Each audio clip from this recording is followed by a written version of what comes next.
Seth, I think we're out of time. I think we're live. It's 5 o'clock. I think we're just gonna let me look. Let me look.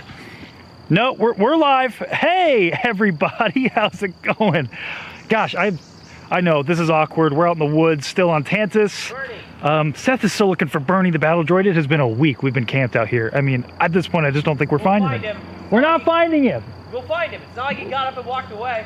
He doesn't have legs, Seth. Rude. Anyway, guys, again, I'm so sorry. I really want to talk about Bad Batch. And I know that we're not in the studio. And thanks to Force, I found him. what are you looked over there already. What are you talking about? Right where I left him. Right where you left him. Hey, Bernie. Look at that. Goodness. Look at that. True star of the show. Well, great, I guess, but we're live. Yeah. And hey, speaking of, see some new faces in the chat. Jason, good to see you. Sorry, this is not normally how our show's open. You ready to talk about Bad Batch? I would love to talk about Bad Batch. We're in the middle of the woods. Let's do it. It's okay. We're just out here in the woods. Just set up the camera. I got you. I got you. Okay. Got you. Okay. Seth's got it, apparently. Have I ever given you a reason not to have faith in me? I mean, we did just spend a week searching for a battle droid head in the woods. And then what did we do? Voila. You can't even see us. Do I even need this anymore? All right, what's your big trick you got up your sleeve? Go. Here we go. Here we go. Whoa! Look at that. Oh. Awesome, right? Huh. Mom. Where? Can I sit? Yeah, you can have a seat. You can have a seat. Ooh. Look at that. Comfy chair, right? I don't even know. I'm not even gonna ask how you pulled this off. It's all right. It's all right. You know what we need to do though? We need to get out of these digs. Yeah. So let's roll that intro.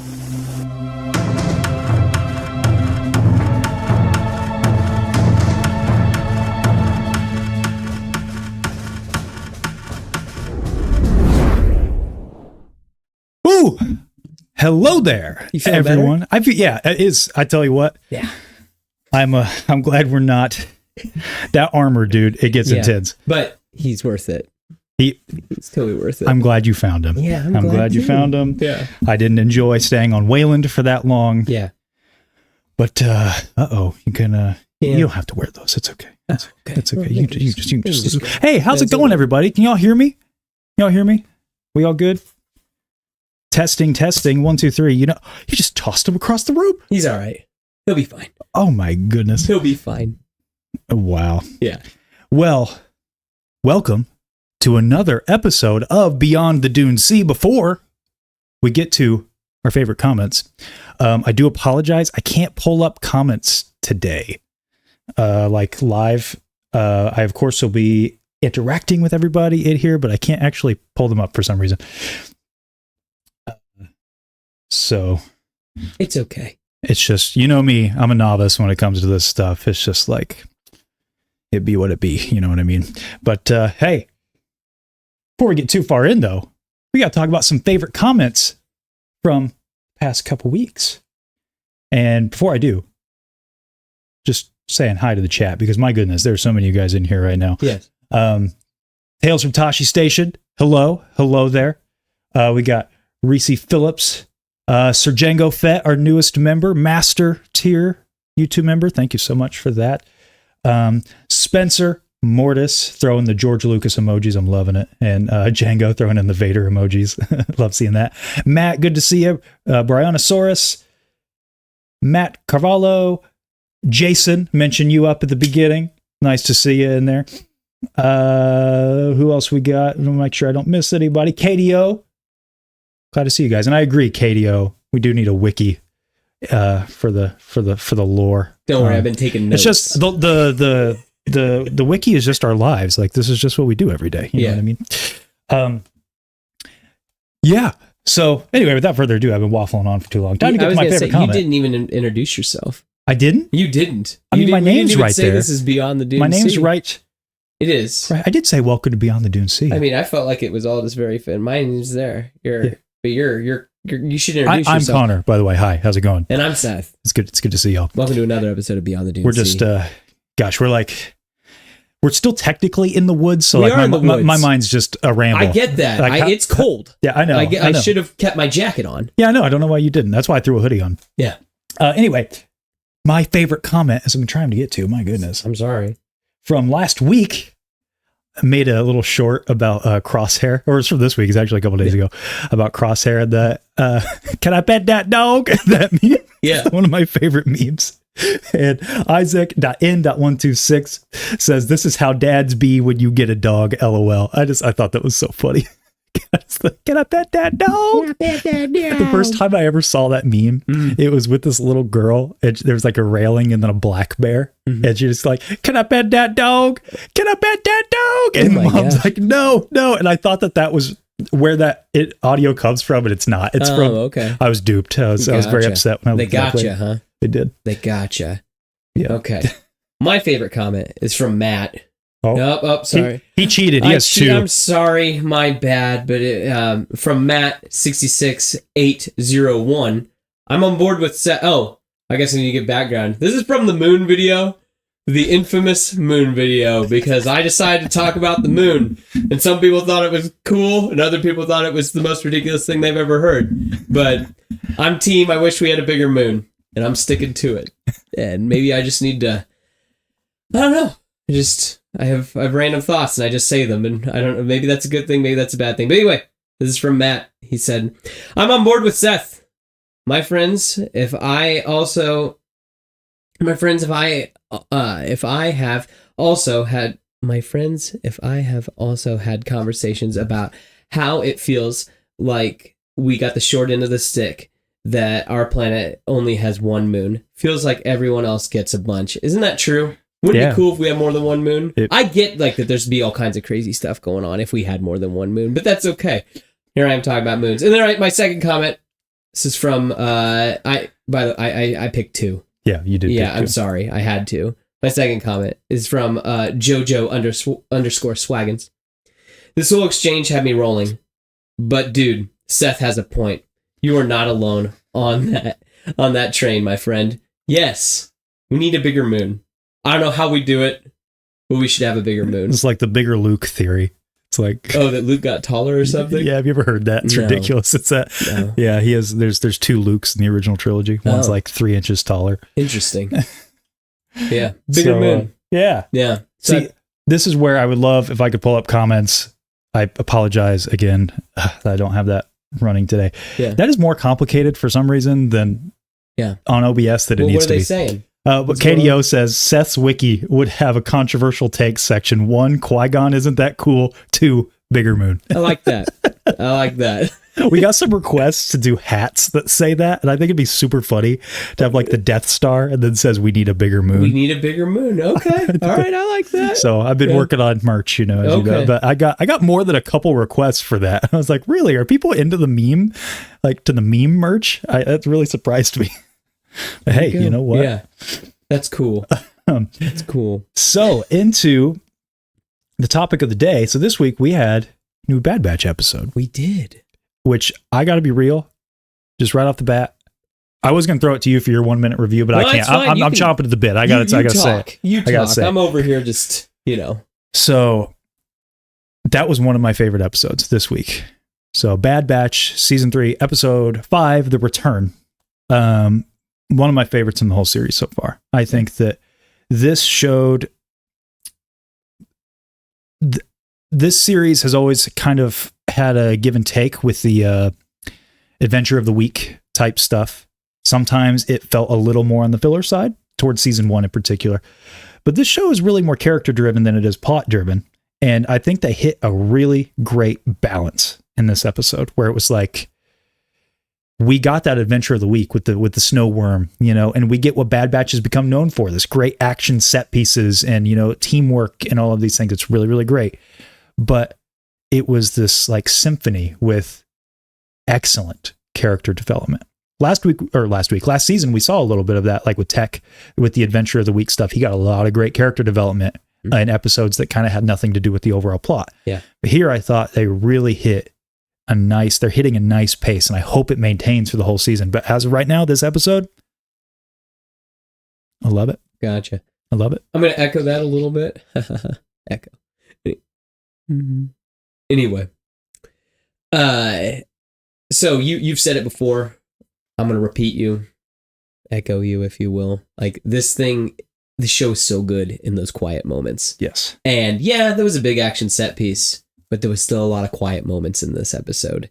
And yeah, I will admit, this was kind of filler, except for like a couple sentences that are like, oh, we're going to go back to Tantus. Like that, yeah. But other than that, this was pretty much filler, but it still was so character driven. It was incredible. Yeah. So I mean, definitely up there. I don't know if it was my favorite this season so far, but definitely up there. Lots and lots of good stuff. And how cool that like something that was so impactful last season then comes back to this season. Yes. Yeah. And other people got to experience that. So it was awesome. Yeah. It was great. I mean, the word filler is so loaded these days when it comes to Star Wars. And I'm like, I think like correct me if I'm wrong, but like what you're saying when it comes to filler is that like the plot didn't move much. No, but that doesn't mean it's filler. Yeah. Right. But okay, this was better than like what episode 2 was. Yeah, like where it didn't move very much. But it doesn't have to do that as long as I think that an episode needs to do one of two things or both. It needs to move the plot or move the characters or both. Mm-hmm. And if it kind of keeps both of them stagnant, then you kind of get that like, well, that was cool, but you know, what's different than last week? What was the point? Yeah. That's like the one that comes to mind is like a Family Guy, right? Like who cares what happened last week? You know, you're just there for the laughs and you're there for the antics and all that stuff. Whereas like this, you should, characters should be moving a little bit. Even if the plot isn't moving, the character should be moving. And everything. So it's triangles you were talking about. Yeah, bouncing triangles need to be bouncing off of each other. Yeah. I'm glad you liked that. It's cool. Bouncing triangles. Yeah. Hey, Alan's in the chat. Good to see you, Alan.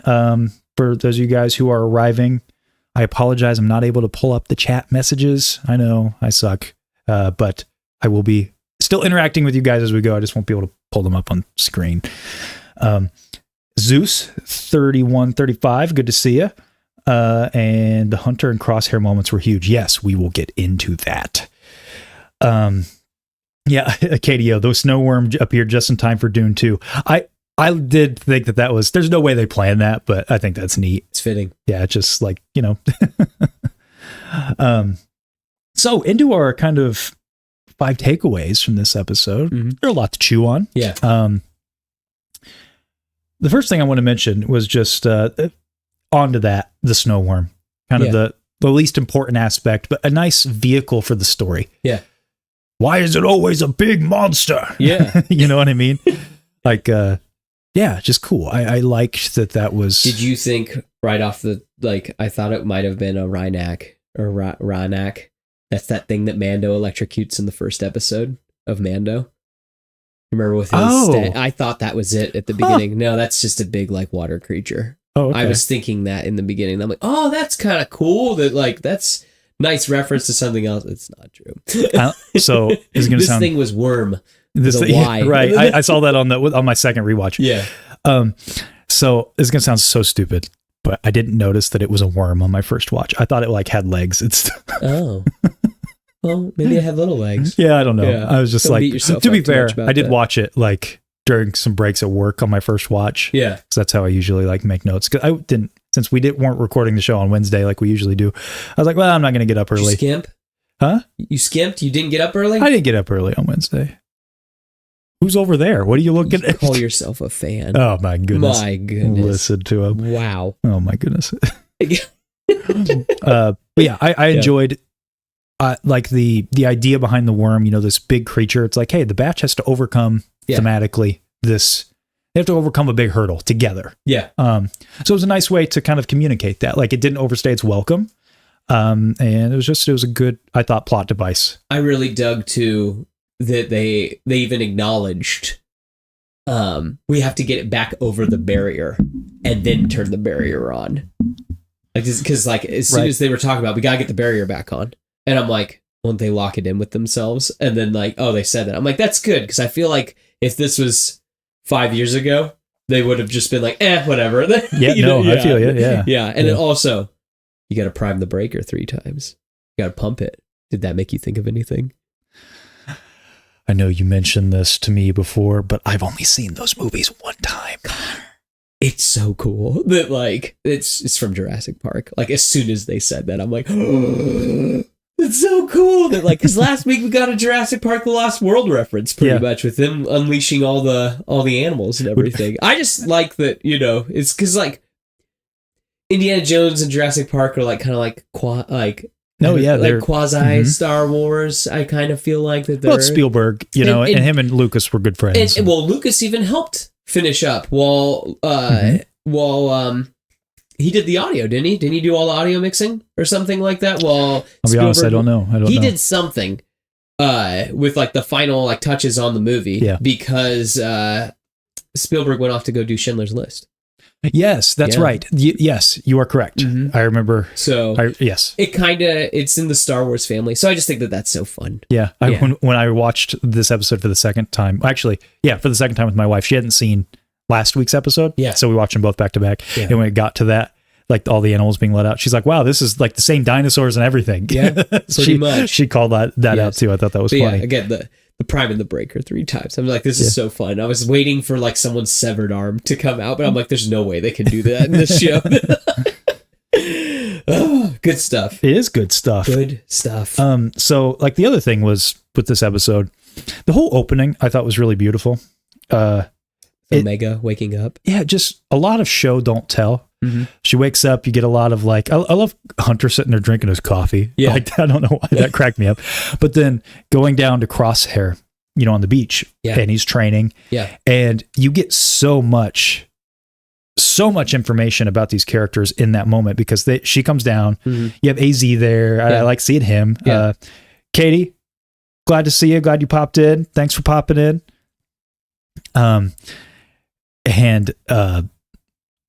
Crosshair's not real icy toward Omega. Yeah. You know, they kind of have a bond now. Mutual understanding. But he's also not like buddy with her either. No. And that mixed with like Batcher, he's hanging out with Batcher, you know, all of that communicated so much. I thought that was so interesting, showing that Crosshair still got a lot of work to do, but he's not just this one-dimensional, like, oh, I'm going to be over here and train with my rifle. You know, he's like, there's a lot of layers to this guy. And we got a little bit of this last week, but Omega, I like her relationship with Crosshair. I like his relationship with her, but I mean how she acts with him. She just acts like he's part of her family, even when he's trying to tell her, like, I'm not those guys, you know what I mean? Yeah. And she's like, of course you are. What are you talking about? There's like a casualness there. Yeah. Like one thing in last episode when they're walking away from the counter and he said something like, oh, you know, you got any other bright ideas or something like that? And she's like, shove it. You know, it's just like a little sibling banter. And I think it's so cool that that's just her character. I mean, she is older than him. That is a great moment. Yeah. Gosh, I loved that. Okay, little brother. And his response was fantastic. Another what I'm talking about here of like how you see so much of Crosshair's character. Yeah. He's just like, and he chuckled. Yeah. I thought that really surprised me. And I got a genuine warm smile out of me. I was like, I love these interactions. Like the triangles, you know, Omega's bouncing off a Crosshair in a certain way, but Crosshair's also bouncing off a Hunter in certain ways and bouncing off a Wrecker in other ways and bouncing off Echo. Yeah. That's the next part that happens, which is pretty cool. It is true. I do want to talk about too for just a quick second, like the 53%. Yeah. That was what Crosshair, like, so just think about that. That's barely half your shots. I know. Yeah. Like that's Crosshair's thing. It's always been Crosshair's thing. And now he can't do his thing. What do you think that's doing to him on the inside? Oh, I'm sure it's doing a lot. Exactly. So I'm curious to see where that goes going forward. Yeah. Because I mean, like, you know, what's your place in the world if you can't do that thing that you were supposed to do? And I wonder if we're going to see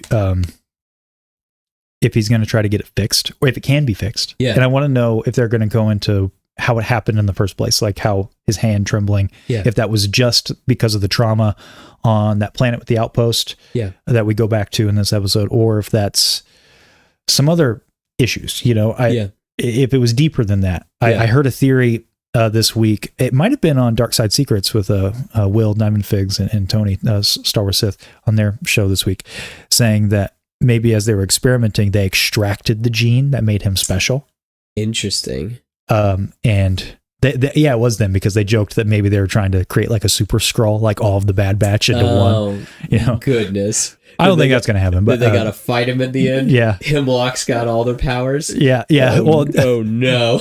DiamondFigs mentioned that he thought that might be what Omega was going to be. That's kind of how what he expected it to go in the first season. Not anymore. I don't think. Interesting. Gotcha. Anyway, so I'm curious if they'll expound on that. But yeah, it's like that's Crosshair's whole identity. What's going to happen when that identity is gone? Yeah, I think that's got to make a new identity. Yeah. You got to find your place in the world. So that's what's kind of cool. Yeah, I can be a hero. I like that when Tech gets back. Another great moment from Crosshair. Again, Crosshair. You mean Echo? Yeah, sorry. Yeah, my bad. Okay. When Echo gets back, I love the Crosshair, what, no hug for me? Yeah. You know, that is, again, just showing this character's not just a one-dimensional robot. Yeah. He does have a little bit of humor in his own way, you know. Mm-hmm.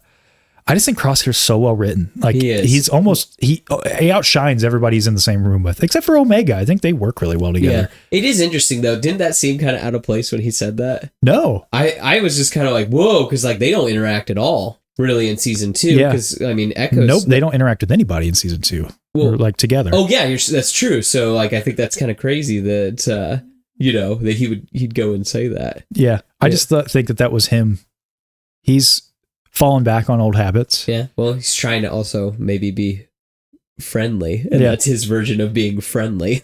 Yeah, and Echo's kind of defaulting to his old ways of like just being a 501st member. Yeah, and he's just like, yeah, it depends on what info you got for me. You know. Yeah.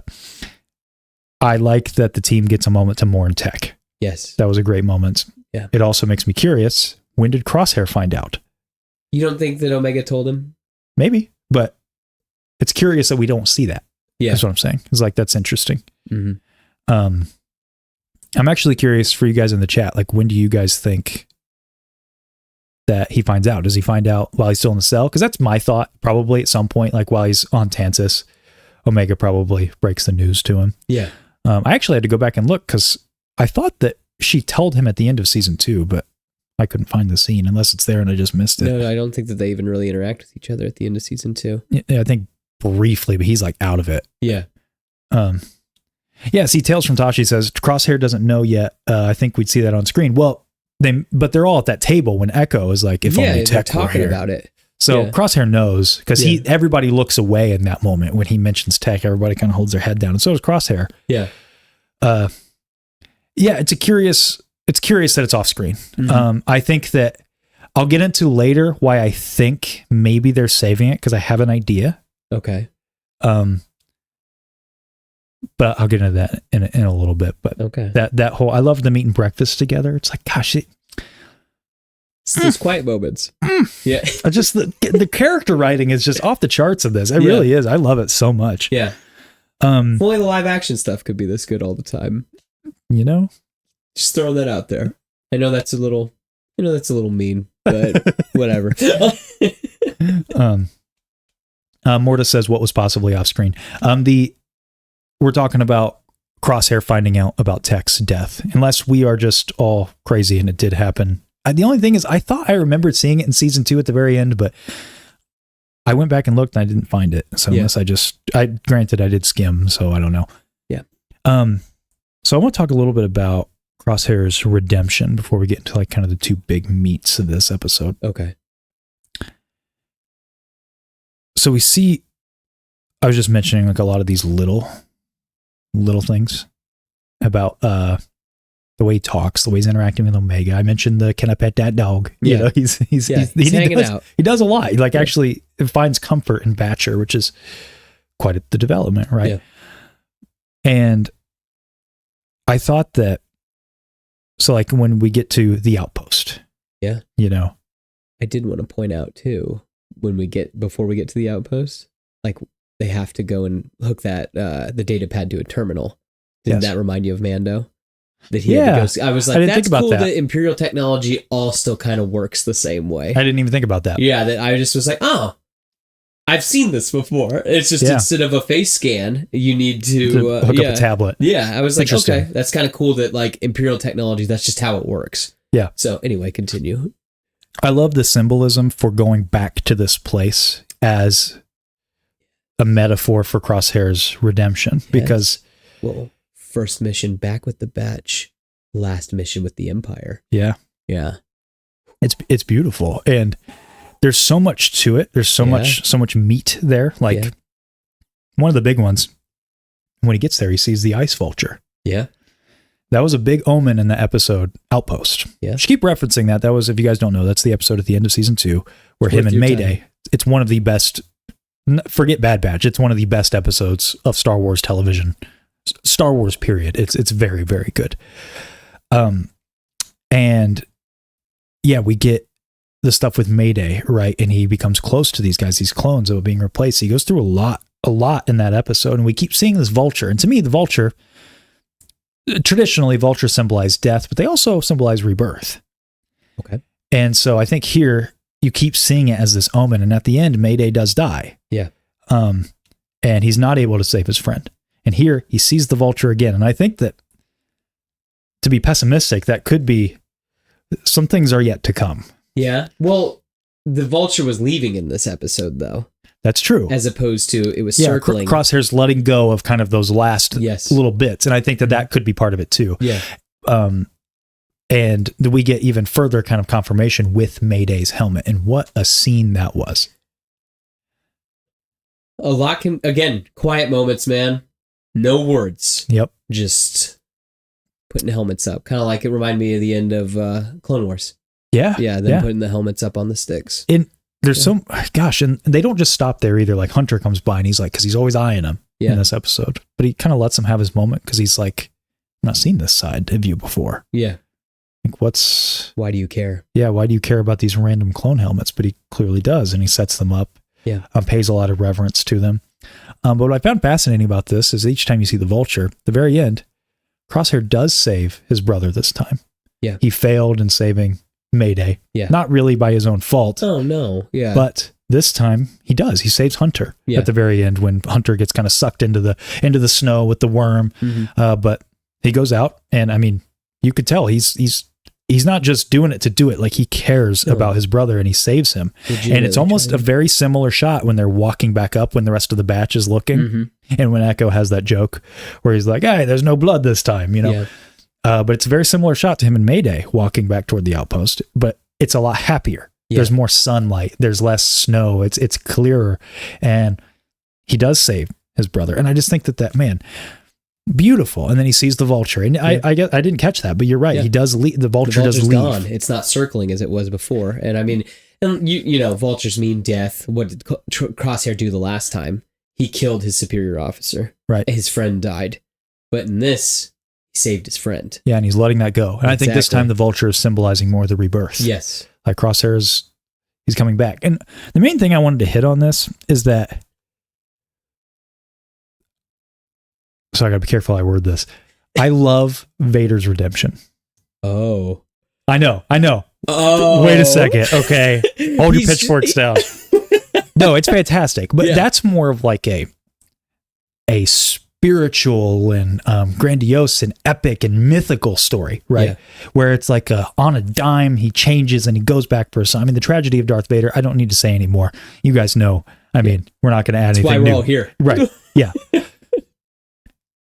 This redemption, however, I think is a lot more grounded and a lot more kind of true to reality a little bit. Yeah. Where, people don't just flip a lot of the time. Sometimes they do. Yeah. But a lot of times they're like Crosshair, where they're kind of jaded for a little bit. They're like, no, I'm not wrong. I know I'm right about this. Mm-hmm. I have conviction in this. But you kind of realize the error of your ways, and you sort of come out of it, and you start to apologize to people and make amends and deal with that trauma. People level up. I know that sounds silly, but people go through things and experience things and meet people, and it can either like help them on their journey, or it can, lower them on their journey. Exactly. Yeah. So, I think that. I hopefully no one out there has very many Darth Vader experiences where it's a life and death situation. Right. Yeah, where it's I'm going to be good and it's going to cost me my life. I think more often than not, we have stories like Crosshair, where good and bad people come into our lives, and we make decisions and we have to live with those decisions. And hopefully hopefully those things changes for the better rather than for the worst. Yeah. And you know, that's something that, gosh, we hammer this home all the time on the show, that a big part of Star Wars and why we love Star Wars is the message of it's never too late for you. Yeah. You know, no matter what you do, yeah. you know, no matter how bad of a road you've gone on, it's never too late to do the right thing. And like in Vader, like we just mentioned, it's a very like life or death. Let's do it. You know, it's time for action. Yeah. But Crosshair is a person who, I mean, he went deep on his convictions. He doubled down. Oh, yeah. But it still was not too late for Crosshair. Yeah. And now he's coming back. And the main reason I wanted to mention this was because I hear a lot of people say with Vader, like, well, why does he get to be a Force ghost? Like he did all these horrible things. Why? And this again kind of goes back a little bit to my faith. I talk about it all the time on the show about how my faith connects to how I enjoy my media, especially Star Wars, but it applies here too. There's a difference between like cosmic, spiritual, however you want to call it, consequences and your earthly consequences. And with Vader, I mean, he dies, so he doesn't get to face his earthly consequences. You could argue that is his earthly consequences, that he dies. It's a release, but got electrocuted to death. Yeah. But his cosmic consequences it's a lot higher. You know, it's a lot more spiritual. Yeah. He is redeemed in that way. But Crosshair, we get to see him go through both, and I think that's very fascinating. Like, just because Crosshair came back, he helped Omega escape, it's not all good, you know, and everybody's not just like, oh, well, golly, Crosshair, we're good to see you back. Yeah. No, he's got some stuff to work out with Hunter. He needs to build back trust. Yeah. I mean, they're watching him. Was it a good idea to give him back his rifle? Yeah. And he's slowly having to rebuild all that he broke down himself. Mm-hmm. And what a powerful message. Yeah. Like, seriously, what a good message to send to people, that you are not your mistakes. You can overcome them, but also it's going to take work to overcome. It's going to take work in here, and it's going to take work out there. It's true. I know we got real preachy here, but this is why I love this stuff. I love it so much. I talk about it, that Star Wars, it's a tentpole story where you can watch it and you think you're just having fun watching people shoot blasters and play with lightsabers, you know, and but you know, these things stick in your mind, and you're like, oh, you come through a moment in your life and like, that was like Crosshair in that show I watched when I was a kid. You know, no, I get you. And I've said it before, that it's like, I think that if it's good, you got to work at it. Mm-hmm.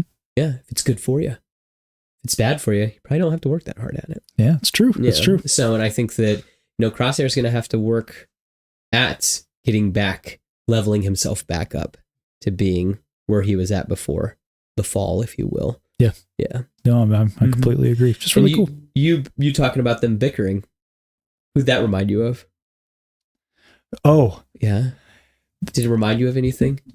The Ninja Turtles. I was going to say a certain other set of brothers. It really felt like Leonardo and Raphael fighting. Yes. And I'm just like, gosh, did they watch 2007's TMNT? Because it feels like I'm watching that. Yeah. And really, that's kind of the next point I want to get into, is Hunter and Crosshair, their relationship. Because we dove deep into Omega and Crosshair's relationship last week. So this week we got a lot with Hunter and Crosshair. Yeah. Super cool. So, I mean, like what you just said, it's Raph versus Leonardo. Yeah. You get a lot of him being the leader, like, oh, I did what I had to for my team. And he's like, but you're just mad because I saved Omega. Mm-hmm. A lot of really good stuff there. It's true. And they had to work through some stuff. And I like Echo's commentary too. Like, he kind of serves as, like, we are Omega in this episode. We're watching our friends fight. Yeah. And Echo's the one telling us, like, hey, they got to work it out. Yeah. Don't worry. Yeah. Settle down. Fight. Kitchen. Get out of there. Let them figure it all out. Yeah. Too good. Yes. I am happy that Crosshair didn't take it too far, though. You and I kind of talked about this on, like, he didn't, you can say that, or you can say it if you would like. With the comment the Hunter makes? Yeah, that he didn't, Hunter being like, I did what I had to do for the team, and then Crosshair them bringing up tech. Yes. Because I'm happy that they didn't decide to do that. So, because I feel like Raphael would have done that. Yes, actually. So this is why I alluded to earlier why I think we don't see Crosshair find out about Tech. I think they're kind of saving that moment. Not he knows. I think they're just thematically that bomb, because let's be honest, that is a ticking time bomb whenever he decides to bring that up while they're butting heads. Exactly. Yeah. And I think that him finding out about it would kind of dilute that moment later if that's the first the audience sort of gets the interaction. Yeah. Because I'm sure Crosshair is very raw about that. I mean, Tech was his brother. Yeah. So Hunter says, or Crosshair basically starts it. He's like, you're just upset that I'm the one who helped Omega escape and you didn't. Yeah. And then he also says, I risked everything to send you that message and you ignored it. And Hunter is about to respond, but then the worm comes up. Yeah. Because in my head, I'm like, they didn't ignore that message. Mm-mm. In fact, they did respond, and that's how they lost Tech. Yeah. Was in response to Crosshair's message. Yeah. And that was very interesting to me because clearly Crosshair does not know that. He may know that Tech is gone, but he doesn't know the circumstances. And that was pretty strong, I thought. I think that could be interpreted a lot of ways. Like was Hunter just cut off because of the worm? Or did Hunter kind of know like this is not the time? Steady his hand, if you will, or steady his he thought before he spoke. Not the time to bring it up. Exactly. Also, I do want to talk about real quick that animation. Like when they're when he like the light hitting Hunter and everything when he's down in the cave and stuff like that. Like it's just like they are pushing it to the limit. It's good. Like it's crazy to go back and watch the first season of Clone Wars and then watch this. It's just like it's night and day. I mean, I get it. A lot of time has passed. They have really mastered their craft, but it is impressive. Yeah, no, it's cool in that way to see these guys how they've leveled up. Yeah, that's awesome. Yeah. The shot where he walks out in his armor for the first time. Yes, I've been a big I don't like Crosshair's helmet. I've said it before. Yeah. It's my least favorite. I don't know if it's the lighting, if there was updated textures or what. When he walks out of there, it's like, my boy's dripping. You know, like I just that was cool, man. Yeah. I loved it. And I like that, I don't know, there's something to it where he's in kind of the fresh gear. Yeah. Everybody else has been weathered. Yeah. You know, they've seen the effect. They've pieced their armor back together and stuff like that. It seems like, But isn't that, I don't know that I've worked out what that means in my head, but to me, it's like something like these guys have weathered the Empire, you know, but you were on the other side. Now you get to come back in your fresh new armor. Yeah. You know, maybe there's something there. I mean, I don't know. I kind of take it as like, if you look at their armor, you know, they've now had the battle scars of their new adventures and everything like that. And now, he now has to create some of his own. That's maybe a better way of looking at it. Like he's now got to become a part of the family. Exactly. Again. He needs to start. And we do know, unfortunately, from that trailer. Yeah, man.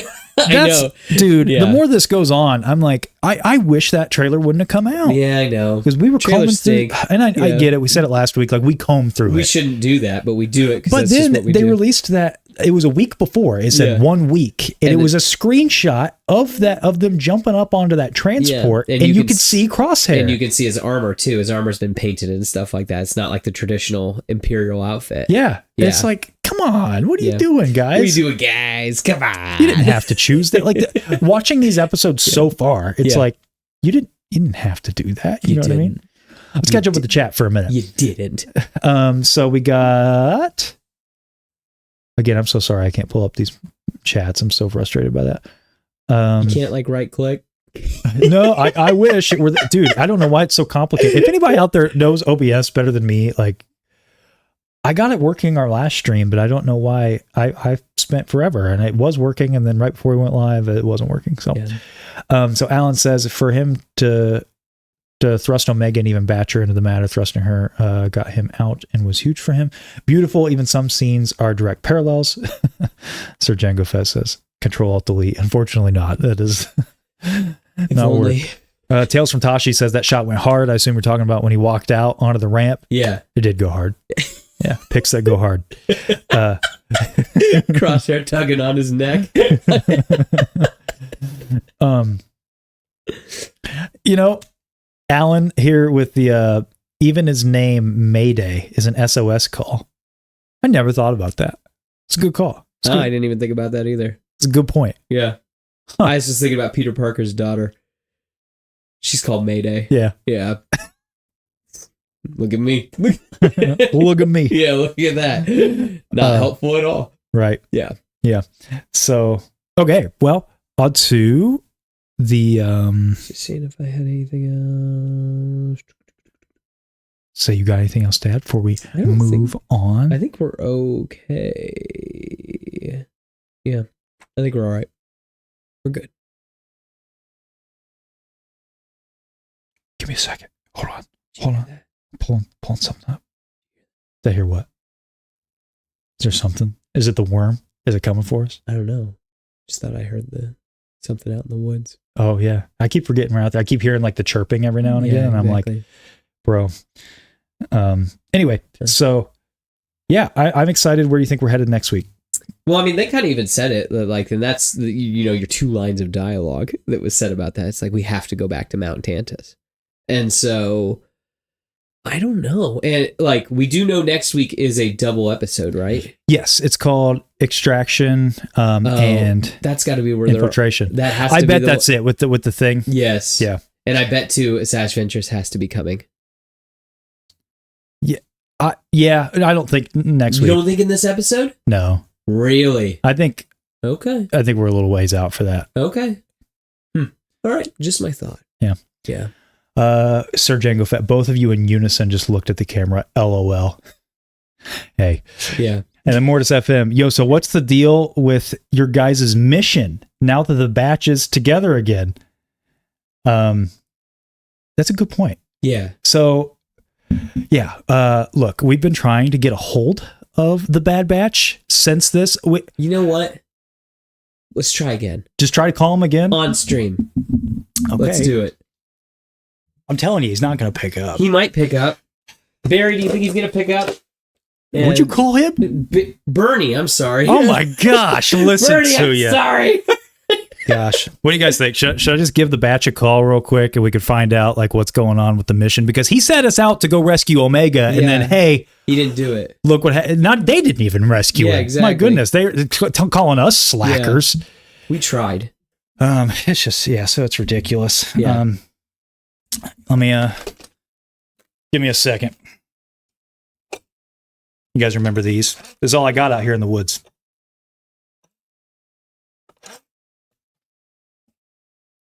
Mortis has got a point. We better get paid. It's ringing. There we go. Okay. I can hear it.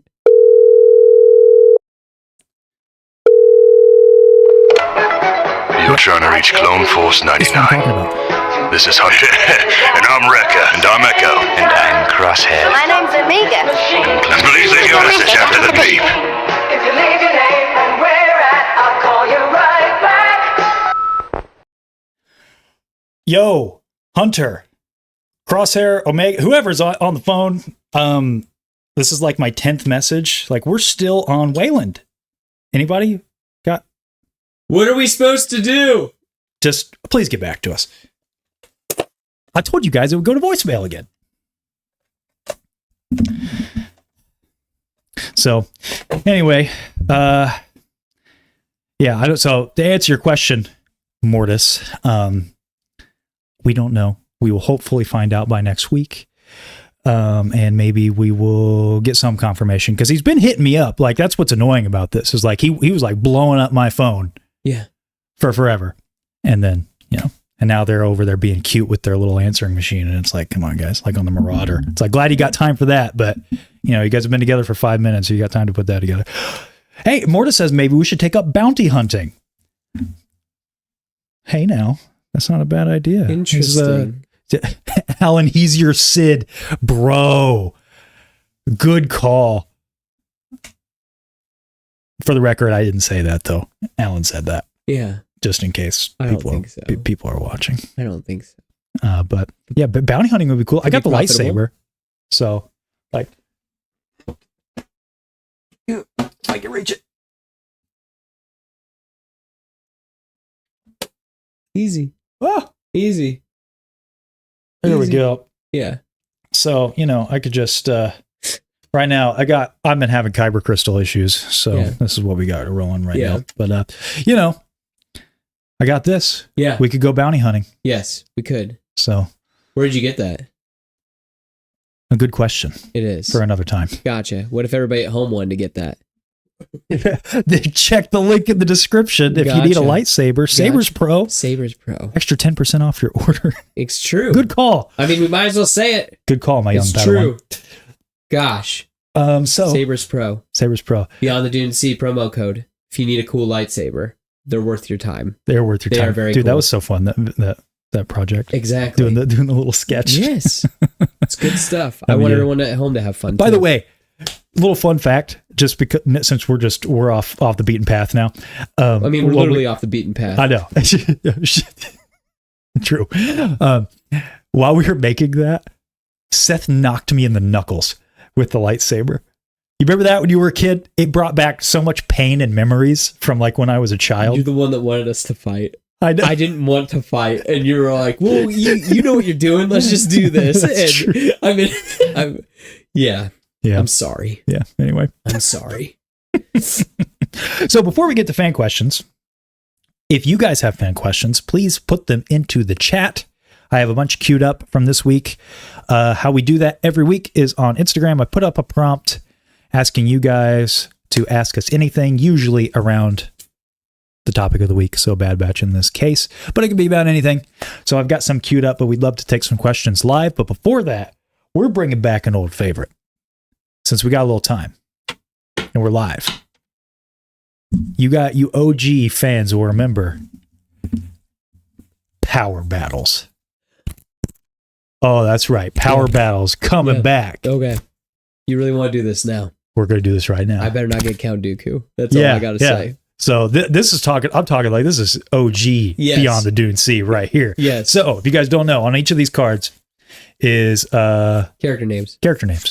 And the fun about this is it has both a Star Wars name and it also has a other pop culture name.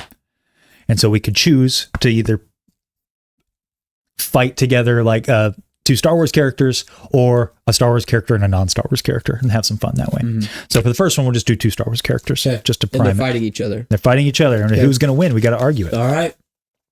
I'm good at this. Pick your card. All right. You get a good one?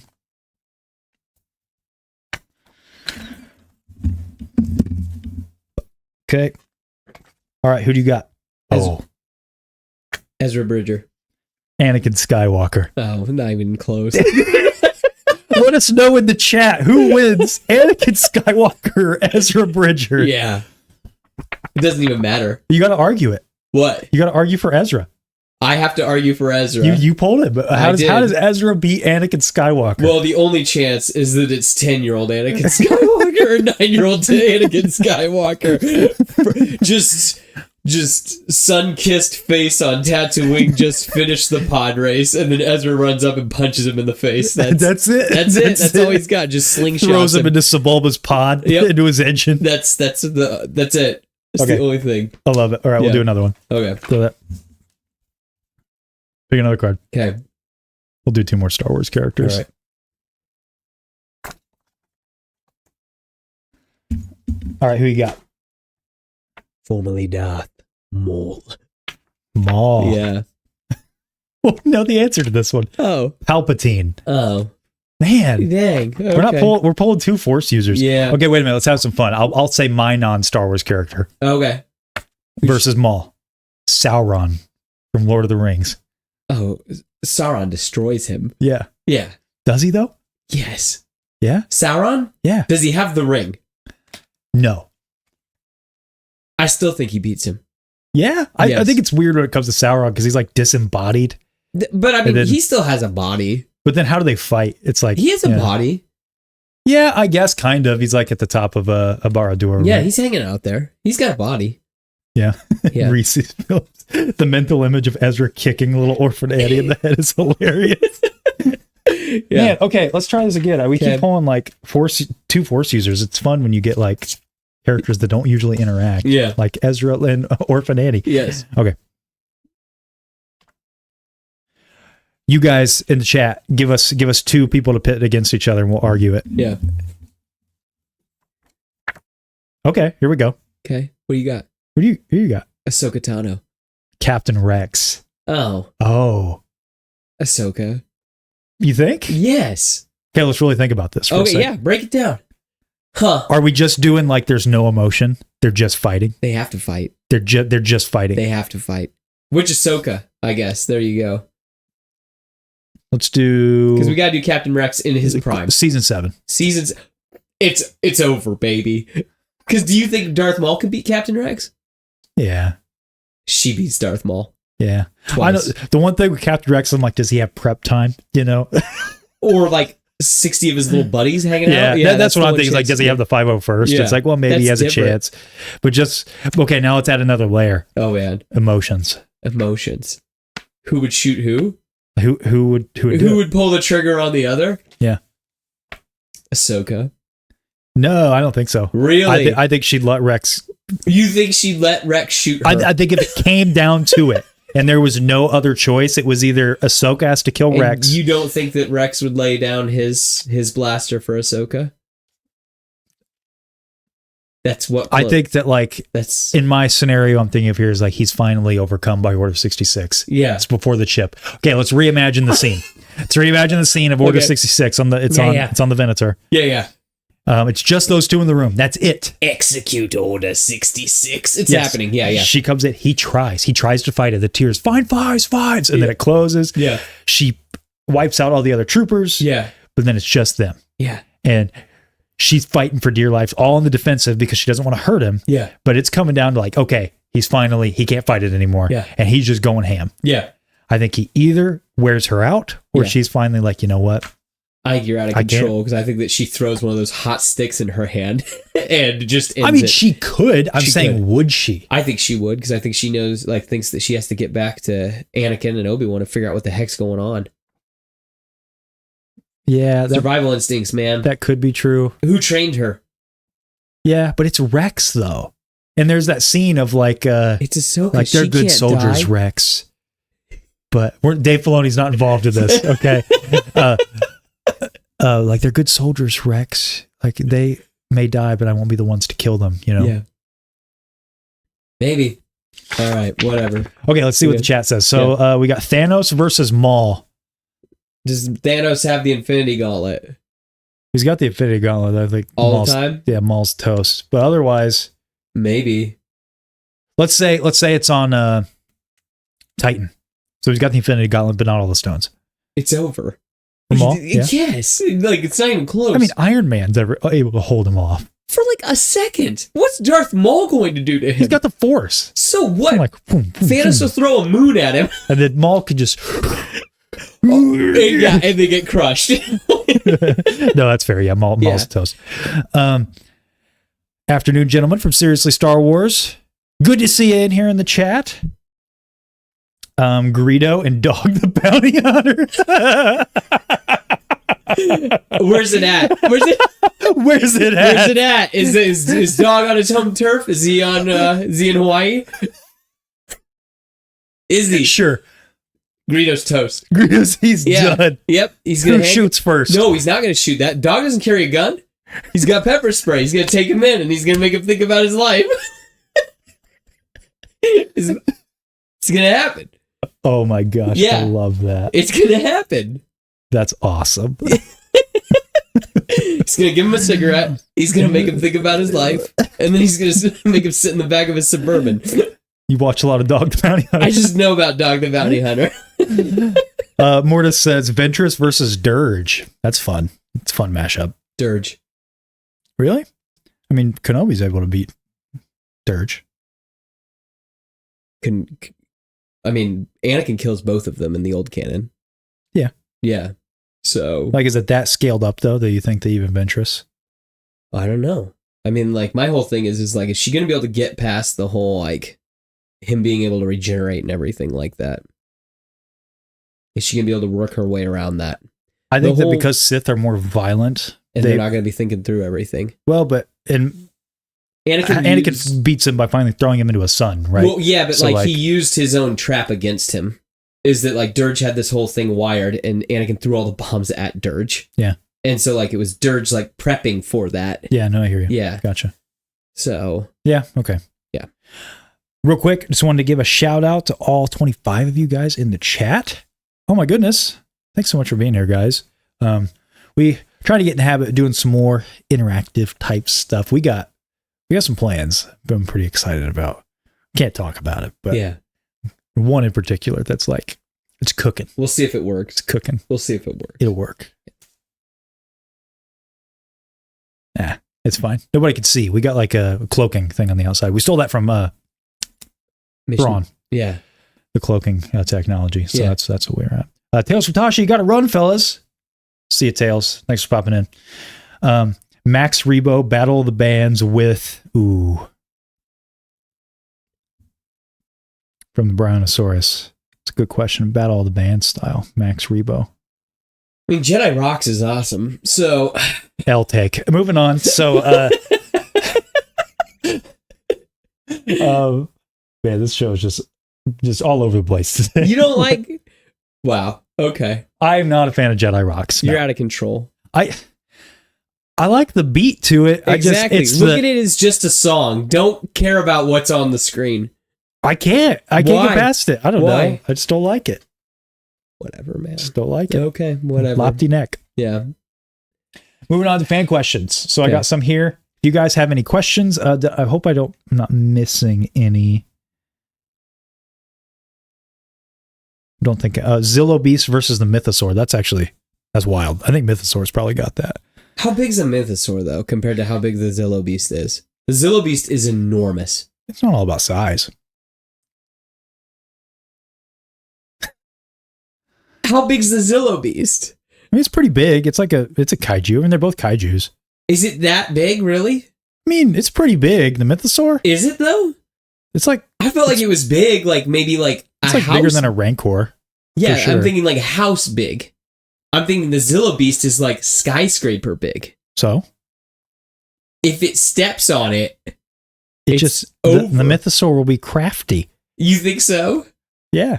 I don't know. I just need to know how big the Mythosaur is because it seemed like, yeah, it's just like, I mean, if it just steps on it, it's over. I mean, come on. It's not like it's going to step on it and then like, it's going to be able to push over its legs. Yeah, I don't know. I guess. Okay.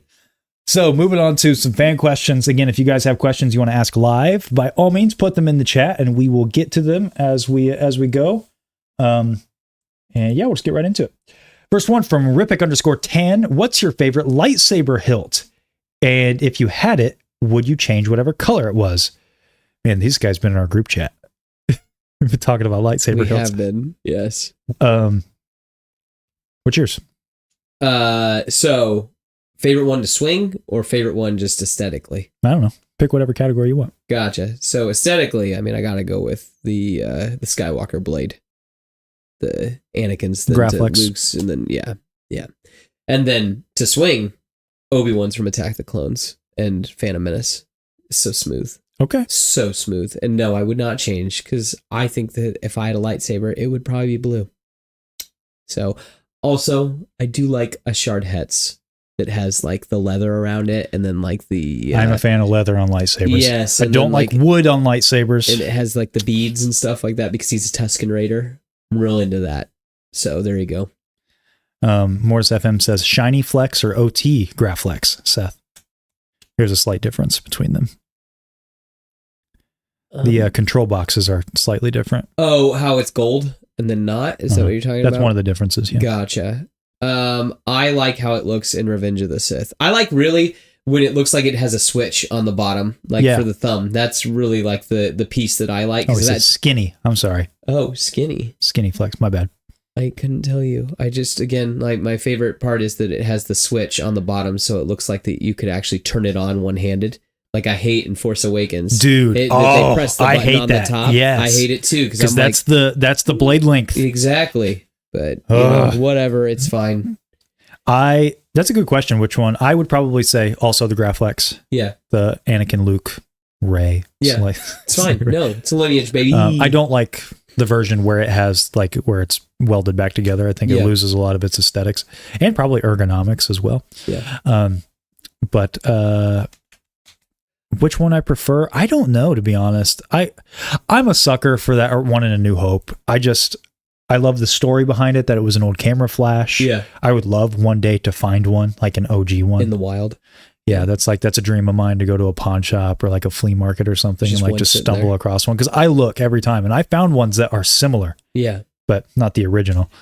I do also like Kylo Ren's. That needs to be said. His is rad. I'll say it. Yeah. I think that's cool. I love the sound. I love the look. I love how raw. Like it just looks like it's been just Frankenstein back together. Yeah. Yeah, we keep adding to our backlog of tier lists, but this is one, like lightsabers. Yes. Because I also, as like a close second, Luke's Return of the Jedi. Yeah. I love that lightsaber. And Yeah. would I change the color? No. This is one thing, like when I go on lightsaber websites, it's just something that bothers me when I see like Luke's saber with like a red blade. Yeah. Or like even a blue blade. Yeah. I'm like, no. That's not right. It needs to be green. Yeah. Yes, Alan mentioned Mortis has a whole episode on his favorite. Go watch that video. So MortisFM, he's in the chat. He's got a video on a lightsaber hilt from Republic Commando. I had no idea about that, and that was so cool. I really enjoyed that video. So go to his channel and check that out. It's such a good video. Mm-hmm. After the stream's over, I'll put it in the link or in the description. It's such a good video, and it's such a cool looking hilt.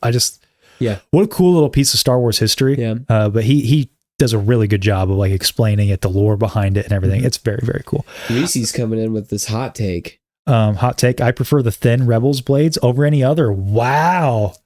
I don't love it more, but I also don't hate it. I liked the idea behind it. Yeah. No, I think it's cool that it looks like the original McQuarrie drawings and but no, sorry. Not for me.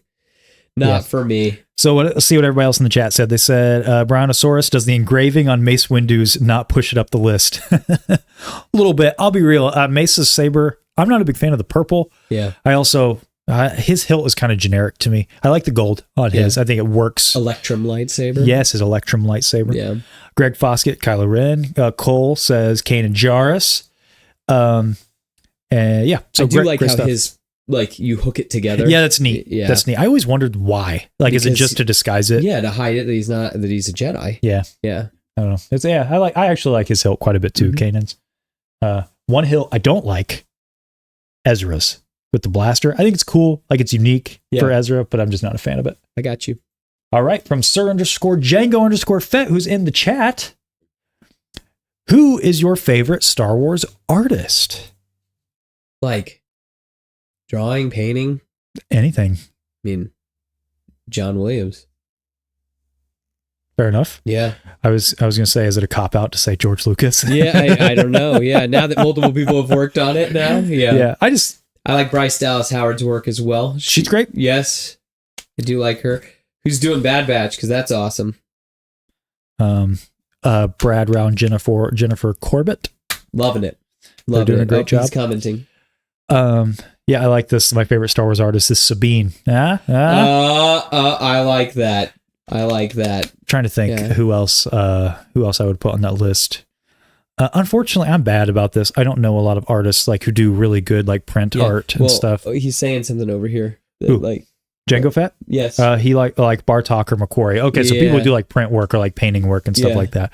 I got you. Or is he talking like the concept art?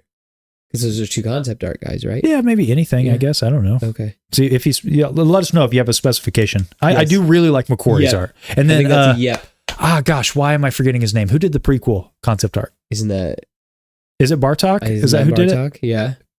I think. Someone correct me in the chat. I don't know. That doesn't sound. Doug Chang. Yeah.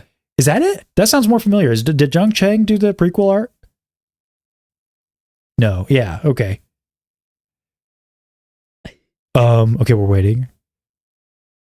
Oh, Bryonosaurus. Oh, wow. Look at that. That's so nice. Bryonosaurus says Press Pause Photography is a pretty good artist. Maybe check him out.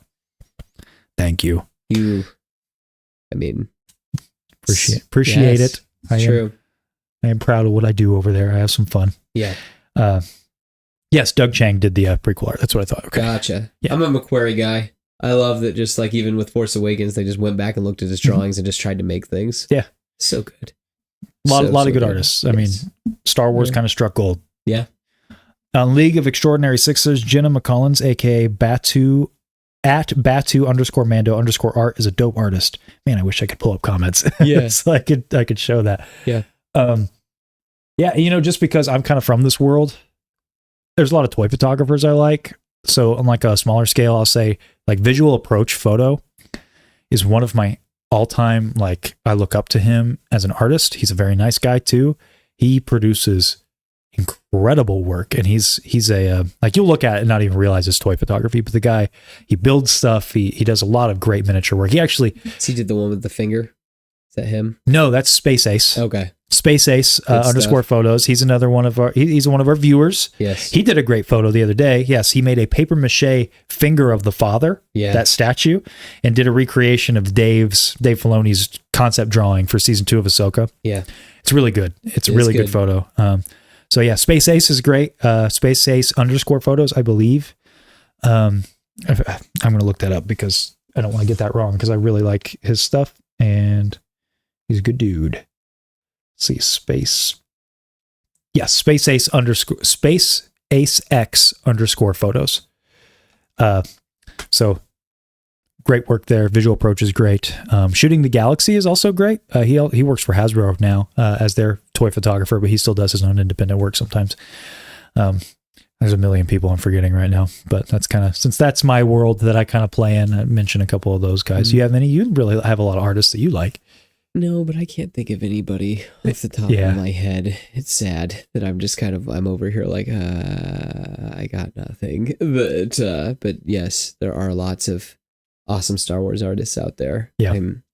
Yeah. People out there doing great work. There are. Yes. Sorry. Reese Phillips. Love this question. I know I keep saying it, but I wish I could pull this stuff up. You guys think that Sabayoth will be a better choice than a Balin recast? Oh, just make a whole new villain? Yeah. I still think that like we'll see Balin for like one shot, and then something will change him or alter him or something like that. Like that whatever is that he's searching for will inhabit him and change him physically. I don't like that. Well, I don't like it either, but how else do you do it? Just what, have him die out in the wilderness? No, just don't mention it. Just recast. Oh. The art of the recast has somehow been lost. Well, no, wait a minute. He's saying that like Sabayoth, like that's like well, just that's replace... his question, but you're saying like you think we're going to see Balin and then something would happen, or are you answering in this context? That's what I'm saying, rather than having a whole new character. But is that what you think will happen? Yeah. I mean, I don't know. I don't have a problem with recasting him if that's the choice that they're going to do. I just know that they really liked him. Like everybody was like, he was awesome. I think he's amazing. Like, so it's become an issue now. Like, I think the issue with the legacy characters and recasting them, that's a whole other bag. I'm not talking about that. Yeah. Although I am in the camp that we should probably recast at this point. Yeah. But this issue where if an actor tragically passes, we can't recast and we have to do some weird finagling with story and like you're mentioning, like something changes him or just recast it. You know, like remember Iron Man 1? You had Terrence Howard as War Machine or as Rhodey. And then the next movie is Don Cheadle. Yeah. Nothing. Yeah. The only kind of meta joke they make is Rhodey's mentions when he walks in the room for the first time, he's like, I'm here. It's me. Get over it. And then like they keep walking. Just do that. Just recast. Yeah.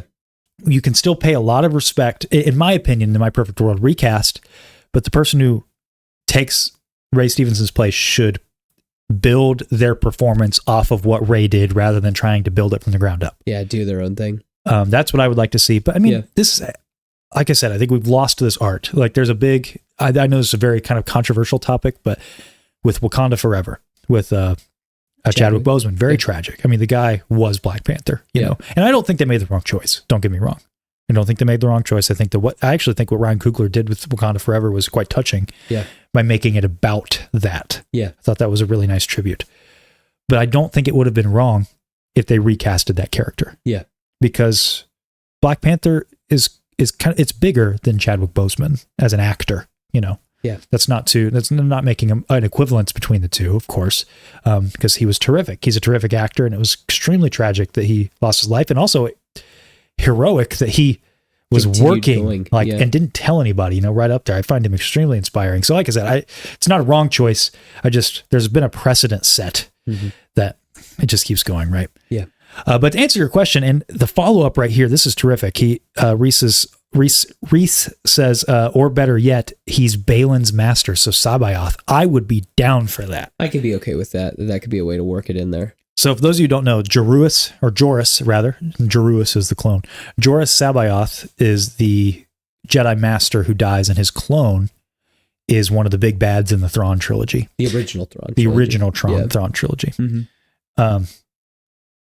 So yeah, it's a really good. I in my mind, I think that Balin kind of is Sabaoth. Yeah.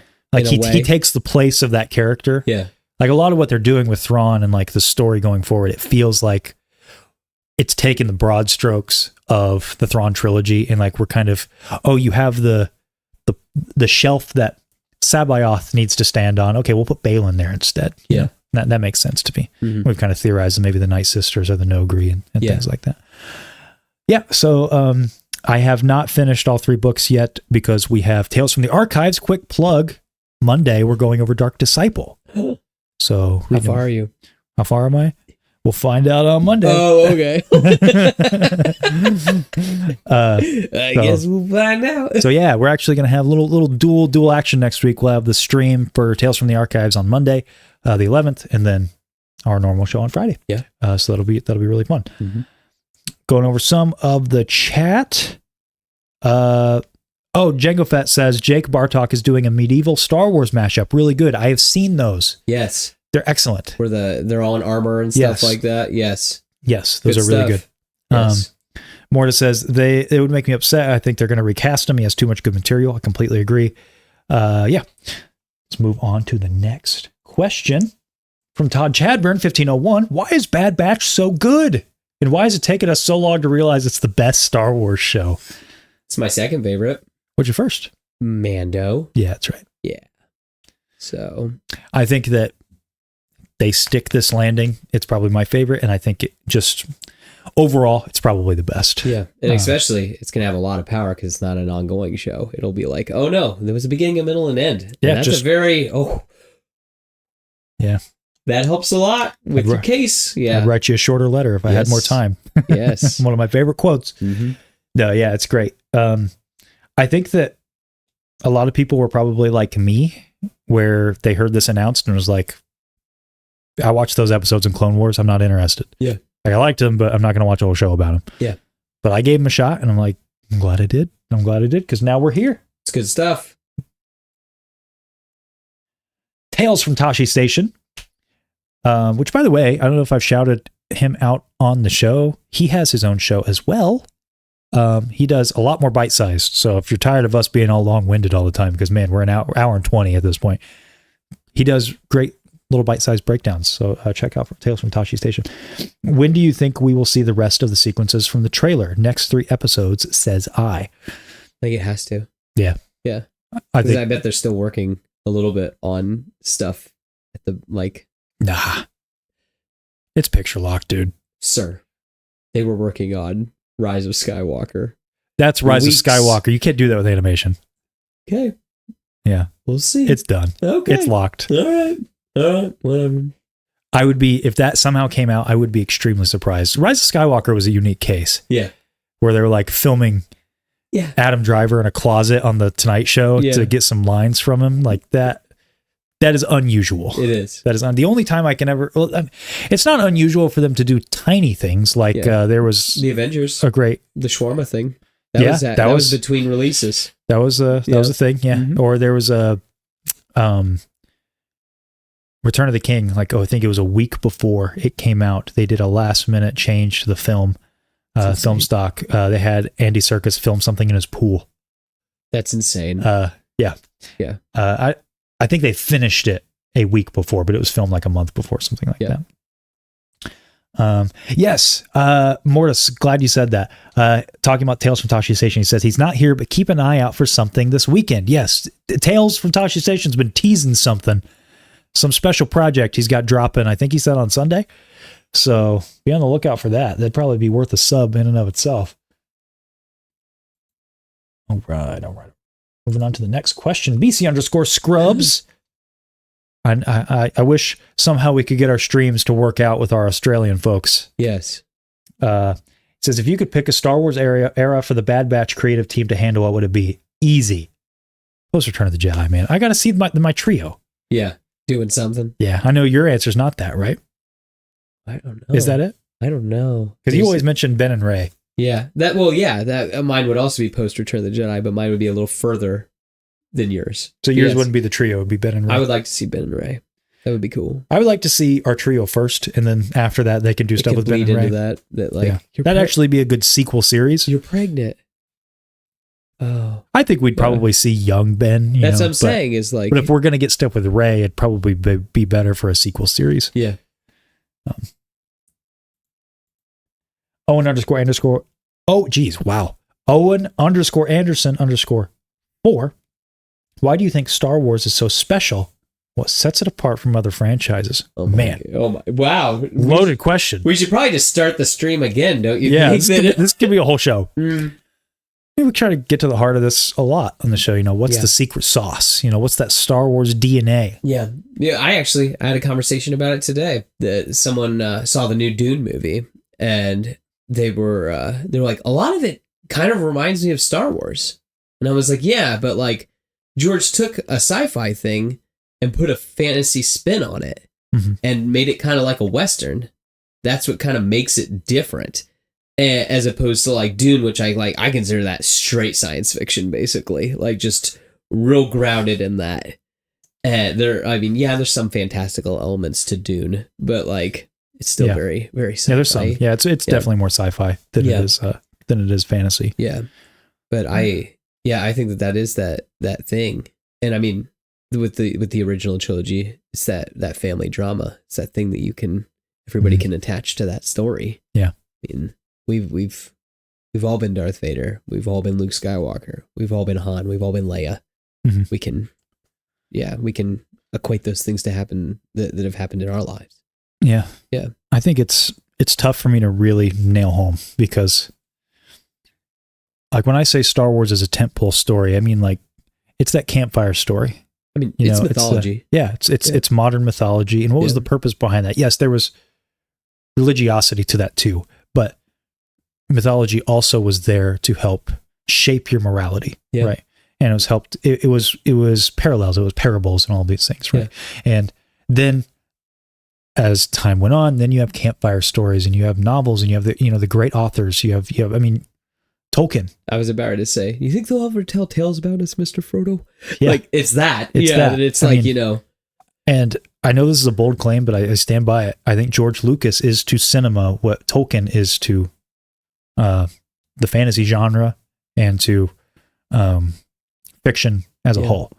I know that there are a lot of other great authors in fiction, but Tolkien, I think, stands very tall. Yeah. Which is crazy because he's not that old relatively. Yeah. But I think Lucas created something that is timeless. We talk about the timeless dialogue. It's the music. The music is timeless. Yeah. The art is timeless. Yeah. Nothing is dated about it. Yeah. Real quick, Alan, thanks for stopping in. We'll see you. But nothing's dated by it other than even the way it's filmed, has a charm, it has a certain aspect to it. And I just think it's that tentpole aspect of it that goes beyond any current modernity. Yeah. So even at the time or even now, right, it can always stand the test of time. Just like there are always stories like the Grimm fairy tales, for example. Those are very old. Yeah. Those are what a lot of Disney movies are based on, Grimm fairy tales. And they family friendlied them up a little bit. If you read the original Grimms, they're quite grim. Yeah. But yeah, it's timeless. There's something to it. It's like that's part of the experiment of the show is trying to figure out what Star Wars is. Yeah, what this is and why it's so special. Well, I think too that like why it has also like transcended is again, everybody can kind of get something out of it. And I think that like we've talked about doing some sort of project where it's like, what does Star Wars mean to you? because it means something different. Yeah. And I think that it's one of those things that, like you said, gathering around a campfire, or now we don't gather around campfires. I mean, some people do, but I mean, like that we go to conventions, we go to tournaments. We sit in front of the TV. We sit in front of the TV with the family. And we experience these things. Yeah. And I think Star Wars is one of those things that can bring people together to do those things. And it truly is a galaxy far, far away. It's an escape. It is. So we could talk about that for hours. Yes. Sorry for the baby episode in there. Yeah. Yeah. Darth_Christensen 17. What is your favorite moment in all Star Wars animation? Clone Wars, Tales, Bad Batch. You forgot Rebels. Not that it matters. Rude.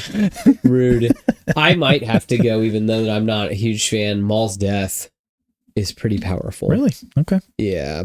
I really like Maul's death. And then, roll the die on a Crosshair scene. I mean, let's be honest. Like, there is many, many good scenes with that character. As much as I love Bad Batch, and I think collectively it will end up being the best show, nothing will top, in my opinion, the last 10 minutes of Clone Wars. Oh, yeah.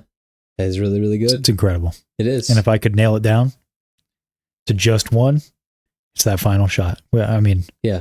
Vader walking away with the broken helmet. It's incredible. I mean, it's incredible. Yeah. They, there's a thing in photography, right, where it's... You have one frame to tell your whole story. Yeah. Whereas in video... You can tell your story in 24 a second, in fact. Yeah. And you get a lot more freedom. You can do a lot more things. Like if you could take a lot of stories or a lot of movies and TV shows and stuff and pause them. Yeah. And you may get a beautiful shot if you really pause it at the right moment, right?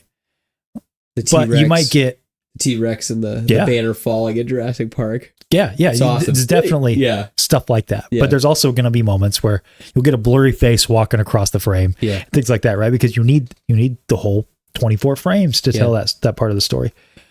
Somehow at the end of this in Clone Wars, they told the entire story in one frame. You could just pause it and just have the music playing. You could just pause it on that last shot and just let it go for about 10 minutes and just soak in what that means. Yeah. And that's a feat. That is not easy. Yeah. And I don't know that Bad Batch will do anything to top that. Yeah.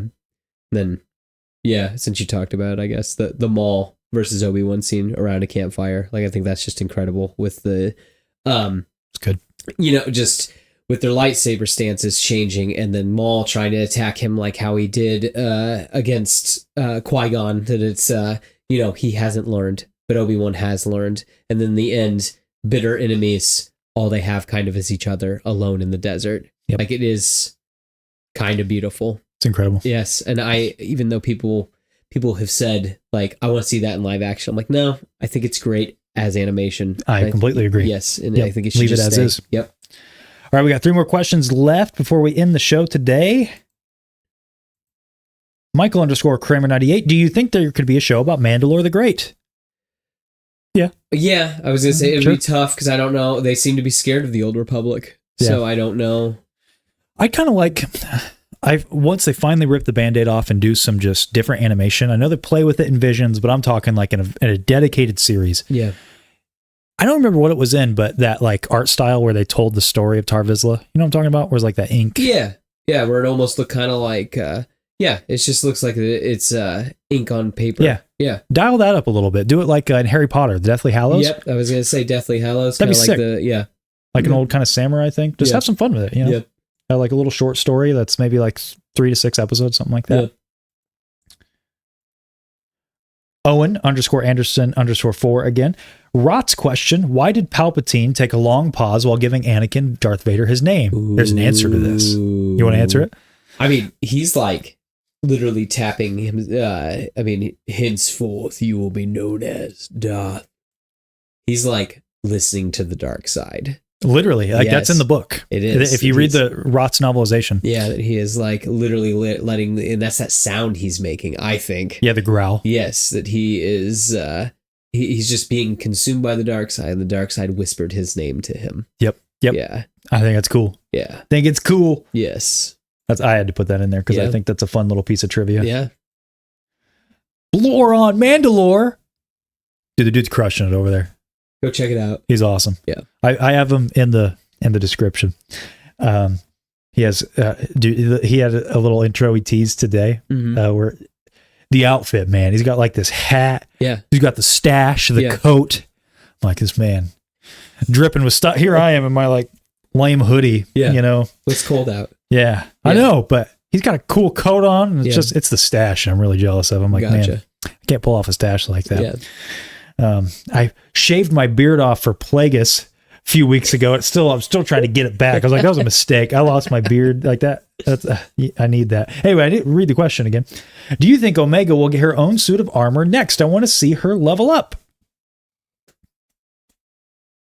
I hope so. I want to see her with some armor. Have you seen that? Like, I saw it on X, formerly known as Twitter, that it was like a grown-up Omega, and she's got like tattoos of all the batch.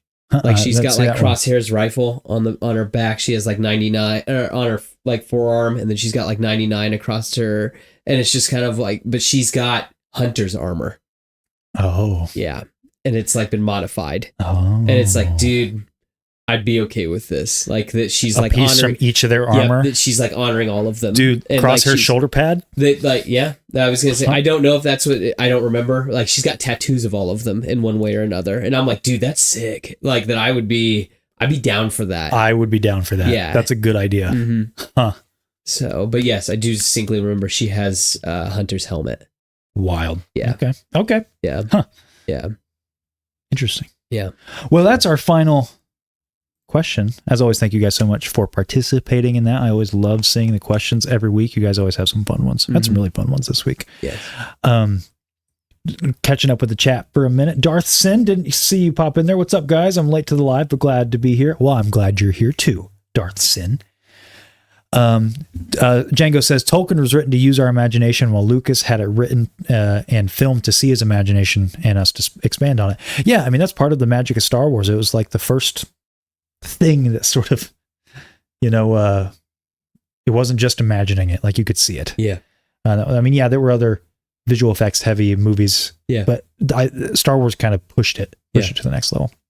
Well, I think too that like Star Wars has a lot of like elements of our world in it. Like I'll never forget like I'm like something that always comes to me is like Han and Empire going to like start up the Falcon, and he has to hit the back of it to actually make it kick. It's great. It's just like it's a lived in world. It's awesome. As opposed to other things at the time. Yeah. It's fantastic. Yeah. Fantastic. Yeah. Thank you guys so much for being here. It was you guys were crazy today. All the chats. Yes. Everybody asking questions. So much fun. So glad you guys are here. Yes. Want to give a special shout out to our YouTube members. I'm such a bad YouTuber. I'm sorry. I don't have them. I will. I'll pull them up. Actually, I do have them. My bad. You got this. Can't you make them come up? I can't. I had a thing, but it was with the chat thing, and then it didn't work. Okay. It was all part of it. Okay. You could read them. Yeah. So I'm just going to read them out. Just want to give a quick shout out. Star Wars Sith, Matt Wall, Tia Freza, MortisFM, KDO, Viber Rocks, Jeremy Bloor, Tom Chadburn, our 2 night level Rich Castro. Oh, and KDO is our other night. And then our master level tier, Sir Django Fett. I usually have these at the end of the episodes on our little end card. Like I said, I was with the live stream. I had some technical difficulties as usual. It's because we're out in the woods. You forced us to be out here, and now it's like the Wi-Fi is bad. Yeah, that's the other problem. It's yes. like, gosh, we got. I like set this up. I don't know if you can see this. Yeah, I was like, what is that? A spike off Moff Gideon's helmet? It's something. Yeah, it's actually from Crosshair's shoulder pauldron. Yeah, just kind of ripped it off when he wasn't looking from his Imperial one. That's why I didn't have it. Oh. You guys were curious. Yeah. So thank you guys so much for being here. Remember, Tales from the Archives are reading Dark Disciple on Monday. Yes. March 11th, I believe at 5 p.m. What happened today, too? Ask Mortis. We might as well tell them that it's coming. What happened today? What happened today? What dropped today? You tell him. You tell him.